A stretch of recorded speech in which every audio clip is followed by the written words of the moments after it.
Hi friends, எல்லாருக்கும் வணக்கம். எல்லாரும் எப்படி இருக்கீங்க? நல்லா இருக்கீங்களா? Welcome back to Ammu's home style. இது வந்து வியாழக்கிழமை அன்னைக்கு எடுத்த வீடியோங்க. வியாழக்கிழமை காலையில் வந்து பார்க்கும்போது நிறைய எறும்புகள் இருந்தது. அதுக்கப்புறம் நம்ம நடக்க ஆரம்பித்தோடனே அது ஓட ஆரம்பிச்சிருதுங்க. கொஞ்சம் எறும்புகள் மட்டும் இருந்துக்கிட்டே இருந்தது, மொத்தமாக போகலை. இன்றைக்கி நாள் எப்படி போச்சு, இன்றைக்கி என்னென்ன பரிகாரங்கள்லாம் செஞ்சேன் அப்படின்றத உங்களோட ஷேர் பண்ணிக்கிறேன். இப்போ வாங்க வீடியோக்குள்ளே போகலாம். இப்போ பாருங்கள், கொஞ்சம் எறும்பு தான் இருக்குது, நிறைய சாப்பிட்டுச்சுங்க. நல்லா கட்டியாக வச்சேன், நிறைய சாப்பிட்டுட்டு இந்த அமாவாசை திதி முடிகிற வரைக்கும் இது அப்படியே இருக்கட்டும். அமாவாசை திதி முடிஞ்சதுக்கப்புறம் இந்த தண்ணி எடுத்து செடிகளில் ஊற்றிடலாம். அதே போல் அந்த வெள்ளத்தை வந்து எறும்புகள் இருக்கிற செடிக்கு கீழவோ இல்லை மரத்துக்கு கீழவோ போட்டுடலாம். எப்போவுமே ஒவ்வொரு அமாவாசைக்கும் செய்கிற கல்லுப்பு பரிகாரங்க. ஒன்று வந்து ஹாலில் வைக்கிறதுக்கு, கீழே ஹாலில், மேலே ஹாலில், கீழே பாத்ரூமில், மேலே பாத்ரூமில் வைக்கிறதுக்கு வெறும் கல்லுப்பு மட்டும்தான் வைப்பேன். நம்ம ஹாலில் வைக்கிறதுக்கு மஞ்சத்தூள், குங்குமம், கிராம்பு, மிளகு இது எல்லாமே சேர்த்து வைப்பேன். எண்ணிக்கை அப்படின்றது ஒற்றைப்படையில் எவ்வளோ வேணால் வச்சுக்கலாங்க. ஒவ்வொரு அமாவாசை அன்னைக்கு மிஸ் பண்ணாமல் இந்த கல்லுப்பு பரிகாரம் செஞ்சிடுங்க. ரொம்ப ரொம்ப ஒரு பவர்ஃபுல்லான பரிகாரம் அப்படின்னா இந்த கல்லுப்பு பரிகாரம் அப்படின்னே சொல்லலாம். அதே போல் முன்னோர்கள் வழிபாடும் நான் வந்து 1 மணிக்கெல்லாம் முடிச்சிட்டேங்க. 1:30-3 ராகு காலம் வர்றதுனால 1 மணிக்கெல்லாம் முடிச்சிட்டேங்க. வெள்ளை சாதம், சாம்பார். எப்பவுமே வந்து முன்னோர்கள் வழிபாடு அமாவாசைக்கு சமைக்கிறோம் அப்படின்னா துவரம் பருப்பை விட பச்சை பயிரில் செய்கிறது ரொம்ப நல்லதுன்னு சொல்லுவாங்க. வாழைக்காய், வடை, கேசரி, அப்பளம் இதெல்லாமே வச்சு வழிபாடு செஞ்சு முடிச்சிட்டேன். இது வந்து மாலை நேரத்தில் எடுத்த வீடியோங்க. மாலையில் வந்து நம்ம குலதெய்வ வழிபாடு, இஷ்ட தெய்வ வழிபாடு, இன்றைக்கி வந்து முருகப்பெருமான் வழிபாடு அதீதமான பலனை கொடுக்கும் அப்படின்றதுனால நிலவாசலில் தீபம் ஏற்றிட்டு இப்போ பூஜை அறையில் வந்து எல்லா தீபமும் ஏற்றிக்கலாங்க. பொதுவாக வந்து எப்போவுமே நிலவாசலில் தீபம் ஏற்றிட்டு தான் வீட்டில் வந்து தீபம் ஏற்றணும். தினமுமே இந்த ஆடி மாதம் 30 நாளுமே ஏற்றலாம். அப்படி முடியாதவங்க வந்து ஆடி செவ்வாய், ஆடி வெள்ளி, ஆடி ஞாயிறு, இது போல் அமாவாசை, பௌர்ணமி நாட்கள், கிருத்திகை, சஷ்டி இந்த மாதிரி நாட்களையாவது நிலவாசலில் தீபம் ஏற்றுறது நமக்கு நல்ல பலனை தருங்க. ஆடி மாதம் வச்சதுலேருந்து நான் வழிபாடே செய்ய ஆரம்பிக்கல. என்னுடைய சூழ்நிலை, நான் வந்து ஊரில் இருந்துட்டேங்க. ஆடி செவ்வாயிலேருந்து தான் வழிபாடை தொடர்ந்து செஞ்சுட்டு வரேன். இது எத்தனை நாள் வந்து ஃபாலோ ஆகும் அப்படின்னு எனக்கு தெரியல. எதுவாக இருந்தாலும் கடவுள் நமக்கு கொடுத்த ஒரு வரம் அப்படின்னே நினச்சிக்கலாம். வீட்டில் இருக்கிற எல்லா சிலைகளும் எடுத்து கீழே வந்து மேடையில் வச்சுருக்குறேங்க. மகாலட்சுமி பெருமாள், அதுக்கப்புறமா வந்து சிவபெருமான், நந்தி, முருகர், வேலு, குலதெய்வ சொம்பு. அதே போல் இன்றைக்கி வியாழக்கிழமை அப்படின்றதுனால குபேர வழிபாடு. அந்த பச்சை கலரில் இருக்கிற குபேர சிலை, லக்ஷ்மி குபேர சிலை எடுத்து வச்சுக்கிறேன்.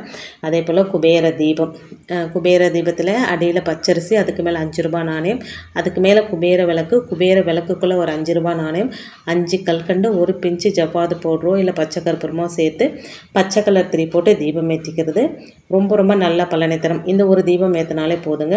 பாயசம் வந்து அவல் பாயசம் செஞ்சு வச்சுருக்குறேங்க. ஒரு கப்பில் வந்து கல்கண்டு நெய்வேத்தியமாக வச்சுருக்கிறேன். இன்றைக்கி இதுதான் நெய்வேத்தியம். எப்பவும் போல் ரெகுலராக வியாழக்கிழமை எப்படி பூஜை செஞ்சுப்பனோ அதே மாதிரி பூஜை தாங்க. அடிஷ்னலாக எனக்கு அமாவாசை அப்படின்றதுனால குலதெய்வ வழிபாடு ரொம்ப ரொம்ப முக்கியமான ஒரு வழிபாடு. எந்த தெய்வத்தை வழிபாடு செய்கிறதா இருந்தாலும் முதல்ல குலதெய்வ வழிபாடு நம்ம செய்யணும். குலத்தை காக்கிற தெய்வம் குலதெய்வம் அப்படின்னு சொல்லுவாங்க. குலதெய்வத்தை தினமுமே வழிபாடு செய்யலாம். அப்படி தினமுமே வழிபாடு செய்ய முடியாதவங்க அமாவாசை, பௌர்ணமி நாட்களில் வழிபாடு செய்கிறது நல்ல பலனை நமக்கு தருங்க. அதனால் வந்து குலதெய்வ வழிபாடு நான் வந்து ஒரு சொம்பு, அந்த சொம்பில் வந்து சுத்தமான தண்ணி, 1 பிஞ்சு ஜவ்வாது பவுட்ரு போட்டிருக்கேன்.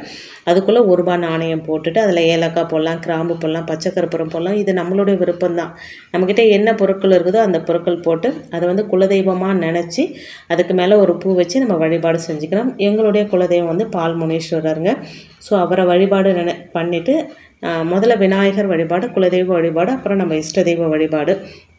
இப்போ தீபமெல்லாம் ஏற்றி வச்சுட்டு முதல்ல பூக்களால் அர்ச்சனை பண்ணிக்கலாம். நமக்கு என்னென்ன மந்திரங்கள் தெரியுமோ அந்த மந்திரங்கள் சொல்லி நம்ம வந்து வழிபாடு செஞ்சுக்கலாங்க. எந்த மந்திரமும் தெரியலனா எப்போவும் சொல்கிறது மாதிரி தான் அந்த தெய்வத்தோட இப்போ மகாலட்சுமி அப்படின்னா ஓம் அப்படின்னு முன்னாடி சேர்த்துட்டு கடைசியில் நமக, ஓம் மகாலட்சுமியே நமக, இல்லைனா ஓம் மகாலட்சுமியே போற்றி இந்த மந்திரத்தை சொல்லிக்கலாங்க. இந்த தங்கம், வெள்ளி, பணம் சேரத்துக்கான பரிகாரம் ஆல்ரெடி எனக்கு 7 வாரம் முடிஞ்சிருச்சுங்க. இருந்தாலுமே இதை கண்டினியூ பண்ணுறேன். ஏற்கனவே சொல்லியிருந்தேன் நான் நகையை மீட்க போகிறேன் அப்படின்னு சொல்லி. நகை வந்து ஒரு 5 லட்ச ரூபாய்க்கு வச்சுருந்தேங்க. இப்போ 4.5 லட்ச ரூபாய் கட்டிட்டேன் பேங்க்கில். இன்னும் 50,000 ரூபாய் இருந்தால் நகையை மீட்டுடுவேங்க. இது வந்து நல்ல ஒரு பலன் தரக்கூடிய ஒரு பரிகாரமாக இருக்கிறதுனால இதை மிஸ் பண்ணாமல் கண்டினியூ பண்ணுறேங்க. நான் ஆக்சுவலாக காலையில் பண்ணலான்னு நினச்சேன், காலையில் பண்ண முடியலைங்க. எப்பவும் போல் 5 to 8 வியாழக்கிழமை குபேர காலத்திலே பண்ணிக்கிறேங்க. நிறைய வீடியோஸில் சொல்லியிருப்பேன். ஒரு வெள்ளி கிணத்துல ஒரு கொத்து வேப்பிலை, நான் வந்து துளசியும் சேர்த்துக்கிறேங்க. துளசி நம்மக்கிட்ட இருக்கிற தங்கமாக இருந்தாலும் வெள்ளியாக இருந்தாலும், தங்கம் வெள்ளி இல்லை அப்படின்ற பட்சத்தில் ₹1 நாணயம் வச்சுட்டு, அதுக்கு மேலே 7 வெள்ளை கலர் பூக்கள், நான் வந்து மல்லிகைப்பூ போட்டிருக்கிறேன், ஒரு நல்ல நிலைமையில் இருக்கிற எலுமிச்சம்பழம், இதை போட்டு கையில் வச்சுட்டு ஓம் ஸ்ரீ மகாலட்சுமியே நமக அப்படின்னு 27 தரம் சொல்லிவிட்டு அதை வந்து வச்சிடலாம். நேற்று வந்து ஒரு வேர் எடுத்தோம் இல்லைங்களா, குப்பைமேனி வேர், அதை வந்து பூஜை அறையில் அப்படியே கழுவி சுத்தம் பண்ணி வச்சுருந்தேங்க. இப்போ அதை எடுத்துகிட்டு அதுக்கு நல்லா மஞ்சள், அந்த வேரில் வந்து மஞ்சள் குங்குமம் வச்சுட்டு, ஒரு கண்ணாடி பவுலோ இல்லை பெரிய அகல் விளக்கு இருந்தாலும் அதில் வந்து கல்லுப்பு நிரப்பிட்டு, அந்த கல்லுப்புக்கு மேலே கொஞ்சம் மஞ்சளும் கொஞ்சம் குங்குமம் வச்சுட்டு இந்த வேரை எடுத்து வச்சிடணுங்க. வைக்கும்போது மனசார பிரார்த்தனை பண்ணிக்கிறோம், நம்மளுடைய பண தேவைகள்லாம் தீரணும், பணம் அதாவது லக்ஷ்மி கடாட்சம் வரணும் அப்படின்னு வேண்டிக்கிட்டு இந்த வேரை வந்து நம்ம பூஜை அறையில் வச்சிடலாங்க. நம்மளுடைய பிரார்த்தனையை சொல்லிவிட்டு இந்த வேரை வச்சிடலாம். வேர் வந்து பூஜை அறையில் அப்படியே இருக்கட்டும், அடுத்த அமாவாசை வரைக்கும் அப்படியே இருக்கணுங்க. அடுத்த அமாவாசைக்கு இந்த கல்லுப்பை வந்து தண்ணியில் கரைச்சிட்டு இந்த வேரை வந்து கால்படாத இடத்துல போட்டுடலாம். மறுபடியும் அமாவாசை அன்னைக்கு இந்த பரிகாரத்தை செய்யலாங்க. இது யார் எனக்கு சொன்னது அப்படின்றத உங்களுக்கு வீடியோ கடைசியில் சொல்கிறேன். அதே போல் இந்த உப்பு மூட்டை பரிகாரம், லட்சக்கணக்கான பேர் இந்த உப்பு மூட்டை பரிகாரம் செய்து நல்ல பலன் அடைஞ்சிருக்குதா சொல்லியிருக்கிறாங்க. நானும் கண்டினியூவாக செஞ்சுட்டு தான் வரேங்க. இதுக்கு வந்து ஒரு மஞ்சள் கலர் துணி எடுத்துகிட்டு அதில் வந்து ஒரு கைப்பிடி அளவுக்கு கல்லுப்பு, அந்த கல்லுப்புக்கு மேலே நம்மக்கிட்ட தங்கம் இருந்தால், வெள்ளி இருந்தால், அப்படி இல்லைன்னா ₹1 நாணயம் இல்லை ₹5 நாணயம், நம்மக்கிட்ட என்ன இருக்கோ அதை வச்சுக்கலாங்க. நான் வந்து ஒரு வெள்ளி டாலரும் ₹1 நாணயம் வைக்கிறேன். எப்பவுமே உப்பு மேலே நம்ம வந்து இந்த வெள்ளியோ இல்லை நாணயம் வைக்கும்போது அது வந்து அரிக்க ஆரம்பிச்சிடும். அதனால் ஒரு ஜிப்லாக் கவரில் வந்து அதுக்குள்ளே அந்த வெள்ளி நாணயம் ₹1 நாணயம் வச்சு அந்த உப்பு மூட்டை மேலே வச்சுட்டு நல்ல மனசார மகாலட்சுமி தாயாரை பிரார்த்தனை பண்ணிவிட்டு அதுக்கு மஞ்சள் குங்குமம் வச்சுட்டு அதை வந்து பூஜை அறையில் வச்சு பிரார்த்தனை பண்ணிக்கணுங்க. நல்லா பிரார்த்தனை பண்ணிவிட்டு அது வந்து நிலவாசலுக்கு வெளியில் நம்ம மாட்டி விடலாம். அதாவது தங்கம் வச்சுருக்குறோம் அப்படின்னா நம்ம கொஞ்சம் கேர்ஃபுல்லாக இருக்கணும். ஏன்னா தங்கம் விற்கிற விலைக்கு யாராவது எடுத்துகிட்டு போகிறதுக்கு வாய்ப்பு இருக்குது. அதனால் நிலவாசலுக்கு முன்னாடி மாட்டுறதை விட நிலவாசலுக்கு உள்ளே கூட மாட்டலாங்க, ஒரு பிரச்சனையும் கிடையாது. கல்லுப்பு அப்படின்றது அதீத சக்தி வாய்ந்த ஒரு பொருள், லக்ஷ்மி கடாட்சம் மிகுந்த ஒரு பொருள். உப்பு இல்லாமல் நம்மளால் வாழவே முடியாது, அது ஒரு உண்மையான விஷயம். அது சமையலில் இருந்தாலும் சரி, வேறு எதுலையாக இருந்தாலும் சரி. ஸோ உப்பு அப்படின்றது மகாலட்சுமி அம்சம் ஒரு பொருந்திய பொருள். உப்பு மேலே எந்த பொருள் வைக்கிறோமோ அது வந்து பல மடங்கு பெருகுங்க. அதுவும் அமாவாசையில் இந்த உப்பு மூட்டை பரிகாரம் அதீதமான பலனை தருங்க. தொடர்ந்து செஞ்சுக்கிட்டே வர வர நல்ல பலன்கள் நமக்கு கிடைக்குங்க. ரெகுலராக நான் செஞ்சுட்டு வரேங்க. இப்போ இந்த மாதம் செய்கிறோன்னா அடுத்த மாதம் அதில் இருக்கிற கல்லுப்பை வந்து கரைச்சி நம்ம சிங்கில் ஊற்றிட்டு அதில் இருக்கிற தங்கமோ வெள்ளியோ இல்லை ₹1 நாணயம் எடுத்து கழுவிட்டு அந்த துணி பயன்படுத்தணும் பார்த்தீங்களா, அந்த துணியும் நம்ம கழுவிட்டு அதையே தொடர்ந்து பயன்படுத்திக்கலாம். அப்படி இல்லை அப்படின்னா 2 துணி வச்சுக்கலாங்க. இந்த அமாவாசைக்கு ஒரு துணியை பயன்படுத்துகிறோம் அப்படின்னா அடுத்த அமாவாசைக்கு வேறு துணி மாற்றி மாற்றி பயன்படுத்திக்கலாம். இல்லை ஒரே துணியை கூட கண்டினியூஸாக நம்ம பயன்படுத்திக்கலாம், எந்த தவறும் கிடையாதுங்க. இப்போ செய்ய வேண்டிய பரிகாரங்கள்லாம் அமாவாசையில் இது ரெகுலராக நான் செய்கிற பரிகாரங்கள். இன்றைக்கி எக்ஸ்ட்ராவாக என்ன செஞ்சுருக்கிறேன் அப்படின்னா அந்த குப்பைமணி வேரை வந்து எடுத்து வச்சுருக்குறேங்க. இது நம்ம பர்ஸில் வச்சுக்கலாம், இல்லை வந்து நம்மளுடைய பணம் நகை வைக்கிற இடத்துல வச்சோம் அப்படின்னா நல்ல ஒரு பலன் கிடைக்கும். அதாவது வந்து பணத்தை ஈர்க்கும் அப்படின்னு சொல்லுவாங்க. இதை வந்து யார் சொன்னது அப்படின்னா, நான் ஊருக்கு போயிருந்தேன் பார்த்தீங்களா, ஊரில் வந்து கோயில் குருக்கள் ஒருத்தர் இருக்கிறாங்க. அதாவது வந்து அவர் எங்கள் ஊர்லேயே இல்லைங்க, பக்கத்து ஊரில் இருக்கிறார். தினமுமே வந்து அந்த கோயிலுக்கு பூஜை பண்ணிட்டு போவார். எங்களுடைய கிராம தேவதை. இப்போ கும்பாபிஷேகம் கூட நடக்க போதுங்க. ஆல்மோஸ்ட் வந்து 90% வேலை முடிஞ்சிடுச்சு. இன்னும் 10% வேலை தான். இன்னும் ஒரு மாதத்தில் கும்பாபிஷேகம் நடக்கும் அப்படின்னு சொல்லிக்கிறாங்க. ரொம்ப ரொம்ப சக்தி வாய்ந்த அந்த தேவதை, அவங்க பேர் வந்து சேஷம்மா. 2 காவல் தெய்வங்கள் இருப்பாங்க எங்கள் ஊரில். ஒன்று வந்து சேஷம்மா, இன்னொன்று வந்து கொத்தனாச்சம்மா. சேஷம்மா அப்படின்றவங்க சுத்த சைவம், கொத்தனாச்சம்மா அப்படின்றவங்க அசைவம். அவங்க வந்து ஆடு வெட்டுறது, கோழி வெட்டுறது இதெல்லாம் பண்ணுவாங்க. 2 தெய்வங்கள் தான் இந்த ஊரை காப்பாற்றுற தெய்வங்கள் அப்படின்னு சொல்லுவாங்க. எந்த ஒரு கெட்டதும் அந்த ஊருக்குள்ளே வராமல் அவங்க தான் வந்து நைட்டில் வலம் வருவாங்க அப்படின்னு சொல்கிறாங்க. நிறைய பேர் பார்த்துருக்கிறதாவும் சொல்கிறாங்கங்க. அது எந்த அளவுக்கு உண்மை அப்படின்னு எனக்கு தெரியல. என் மாமியாரை கூட சொல்லுவாங்க, நைட்டில் வந்து கொலுசு சத்தம் போட்டுக்கிட்டு நல்லா பட்டு புடவை சரக்கு நடந்து போகிற மாதிரி நடந்து வருவாங்களாம். அதாவது ஊரை வந்து சுற்றி வருவாங்க, காவல் காப்பாங்க அப்படின்னு சொல்கிறாங்க. நான் ஒரு தரமும் பார்த்தது கிடையாதுங்க. சொல்லும் போது எனக்கு அப்படியே கூஸ் பம்ப் ஆகுது. பார்க்கறதுக்கு அவ்வளோ அழகாக இருப்பாங்க, 2 பேருமே அவ்வளோ அழகாக இருப்பாங்க. ஸோ அவங்களுக்கு வந்து கும்பாபிஷேகம் நடக்குது. அந்த கோயில் குருக்கள் தான் சொன்னது எனக்கு. நான் இந்த மாதிரி யூடியூப் சேனல் வச்சுருக்கிறேன், இந்த மாதிரி நான் சொல்கிறேன் அப்படின்றது எங்கள் ஊரில் யாருக்கும் தெரியாது, நான் சொன்னதும் கிடையாதுங்க. இந்த விஷயத்த மற்றவங்களுக்கு சொல்லலாமான்னு கேட்டால் தாராளமாக சொல்லலாம் அப்படின்னு சொன்னார். அவர் சொன்ன விஷயந்தாங்க இது. ஏற்கனவே வீடியோலையும் சொல்லியிருப்பேன், அந்த வேரை எப்படி எடுக்கணும்னு சொல்லிட்டு ஓம் சர்வதோஷ நிவாரணி நசி நசி அப்படின்னு ஒரு 3 தரம் சொல்லிவிட்டு அந்த வேரை எடுத்து நம்ம வந்து கல்லுனால் கட் பண்ணிவிட்டு சுத்தமாக கழுவிட்டு பூஜை அறையில் வச்சுட்டு, அமாவாசை அன்னைக்கு இதை செய்யக்கூடாதுங்களா, அமாவாசைக்கு முன்னால் செஞ்சு வச்சுக்கலாம், இல்லை 2 நாள் முன்னாடி கூட நம்ம செஞ்சு வச்சுக்கலாங்க. எந்த தவறுமே கிடையாது. அதை வந்து உப்பு மேலே வைக்கணும், மஞ்சள் குங்குமம் வச்சுட்டு உப்பு மேலே வச்சுட்டு பூஜை அறையில் வச்சுட்டோம் அப்படின்னா அது வந்து நல்ல ஒரு லக்ஷ்மி கடாட்சத்தை கொடுக்கும். அதே வேற பூஜை பண்ணிவிட்டு நம்ம வந்து பர்ஸில் வச்சுக்கலாம், இல்லை நம்ம வேலெட்டில் வச்சுக்கலாம், இல்லை நம்ம பீரோவில் வைக்கலாம், எங்கே வேணால் வைக்கலாம். ஆனால் ஒரு வேரை ஒரு தடவை தான் பயன்படுத்தணும். ஒரு வேரை கட் பண்ணிலாம் எடுக்கக்கூடாதுங்க. ஒரு செடியிலேருந்து வேரை எடுக்கிறோம் அப்படின்னா ஒன்று கல் உப்பு மேலே வைக்கலாம், அதில் கட் பண்ணி பர்ஸில் வைக்கிறது அந்த மாதிரி பண்ணக்கூடாதுங்க. அவர் சொன்ன விஷயந்தாங்க. செஞ்சு பார்க்கலாம், நிறைய விஷயங்கள் செஞ்சுருக்குறோம், இந்த விஷயத்தையும் செஞ்சு பார்க்கலாம் அப்படின்னு தான் நானும் செஞ்சுருக்கிறேன். இதுதான் ஃபஸ்ட் டைம் இந்த பரிகாரத்தை நான் செய்கிறேங்க. எனக்கு தெரிஞ்ச விஷயங்கள் உடனே உங்களோட ஷேர் பண்ணிவிடுவோம் இல்லைங்களா, அதனால் ஷேர் பண்ணியிருக்கிறேன். இந்த மாதம் செய்ய முடியலன்னா அடுத்த மாதம் உங்களுக்கு விருப்பம் இருக்குது, நம்பிக்கை இருக்குது அப்படின்னா செய்யலாங்க. குப்பைமேனிவேர் எல்லா இடத்துலையும் கிடைக்கும். சிட்டியில் கிடைக்குமா அப்படின்னு எனக்கு தெரியலைங்க. ஆனால் கிராமத்தில் நிறைய இடத்துல இந்த ரோடு ஓரங்கள்லாம் வளர்ந்துருக்கும். சும்மா பறிக்காமல் சர்வதோஷ நிவாரணி நசி நசி அப்படின்னு சொல்லிட்டு தான் பறிக்கணும் அப்படின்னு சொன்னாருங்க. ஸோ நான் பறிச்சுட்டு இந்த பரிகாரத்தை செஞ்சுக்கிறேன்.